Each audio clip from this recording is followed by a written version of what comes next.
তোমার রব কি বলে জানো?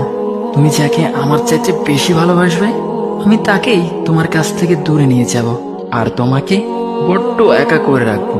তিনি আরো বলেন, কখনো বলবে না যে তাকে ছাড়া আমি বাঁচবো না, কিন্তু আমি তোমাকে তাকে ছাড়াই বাঁচাবো। পিছনে সব আবেগ কেড়ে নিয়ে তোমাকে দিব্যি সামনে এগিয়ে নিয়ে যাব। তুমি কি দেখো নি, ঋতুরাও যে 2 মাস পর পর বদলাতে থাকে, ছায়া দেয়া গাছের পাতাও তো শুকিয়ে যায়, আর যখন সবর হারিয়ে ফেলে তখন ঝরে পড়ে। কিন্তু তোমার রব তো ধৈর্যশীল ও পরম দয়ালু। তিনি তো সেই ঝরে যাওয়া পাতার ঢাল থেকেও সবুজ পাতা গজান। তুমি কি দেখছো না তোমার স্রষ্টার এই নিদর্শন?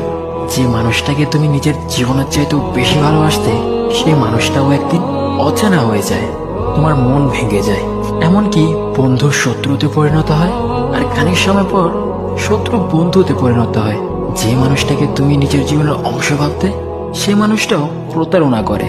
বুঝি না, এত কিছু হওয়ার পরেও তুমি তোমার রবকে বাদ দিয়ে সেই মানুষগুলোর উপরই ভরসা করো, যারা তোমাকে প্রতিনিয়ত কষ্ট দিয়েছে।